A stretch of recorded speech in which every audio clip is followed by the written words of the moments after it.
মনোনীত সদস্য। জাতীয় সংসদের প্রথম অধিবেশনের ২১তম বৈঠকের রেওয়াজ অনুযায়ী রোববার নির্ধারিত প্রশ্নোত্তর পর্বে অংশ নেন প্রধানমন্ত্রী তারেক রহমান। এই বিষয়টি এরই মধ্যে আমরা অ্যাড্রেস করি। প্রথম ভাগে জ্বালানি পরিস্থিতি নিয়ে সংসদ কিছুটা উত্তপ্ত হয়ে ওঠে। জনগুরুত্বপূর্ণ বিষয়ে বিরোধী দলের এক সংসদ সদস্যের আলোচনার পর প্রধানমন্ত্রী বলেন, পুলিশ, অ্যাম্বুলেন্স, ফায়ার সার্ভিস সহ জরুরি কাজে নিয়োজিতদের জন্য জ্বালানি রেশনিং পদ্ধতি আর থাকছে না। পুলিশ সহ এমার্জেন্সি বাহিনী যারা আছে, পুলিশ হোক, অ্যাম্বুলেন্স হোক, ফায়ার ব্রিগেড, এই জাতীয় যারা আছে, তাদের উপর থেকে এই যে এমবার্গোটা ছিল এটা সরিয়ে নেওয়া হয়েছে। 2 দিন আগে এই সিদ্ধান্তটি আমরা গ্রহণ করেছি, 2 দিন আগে এটি ক্লিয়ার করে দেওয়া হয়েছে। কাজে আশা করি ইনশাল্লাহ এই সমস্যা আর হওয়ার কথা না। পরে প্রধানমন্ত্রী ও সংসদ নেতার প্রস্তাবে গঠিত জ্বালানি পরিস্থিতি মোকাবেলায় করণীয় ঠিক করতে সংসদে 30 দিন মেয়াদী 10 সদস্যের সর্বদলীয় বিশেষ কমিটি গঠন করা হয়। মাননীয় সংসদ সদস্যগণের সমন্বয়ে নিম্নবর্ণিত কার্যপরিধি ও মেয়াদ সহ 10 সদস্য বিশিষ্ট ত্রয়োদশ জাতীয় সংসদের বিশেষ কমিটি গঠন করা হোক।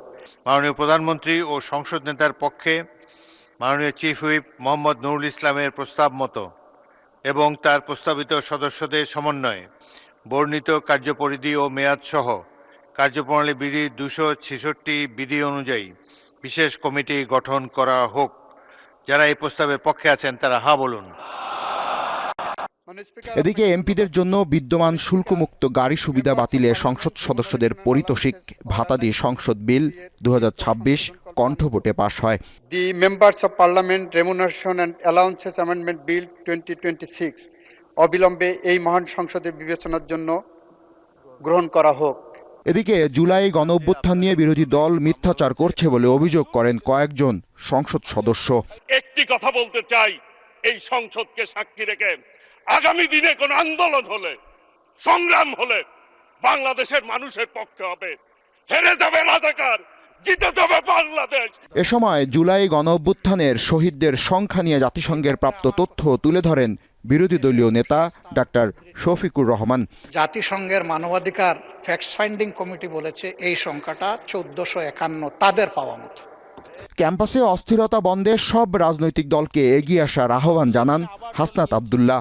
ক্যাম্পাসগুলো আবার আনরেস্টের দিকে যাচ্ছে, অস্থিতিশীল পরিবেশ সৃষ্টি হচ্ছে, বিরোধী দল মত দমনের জন্য মামলা করা হচ্ছে।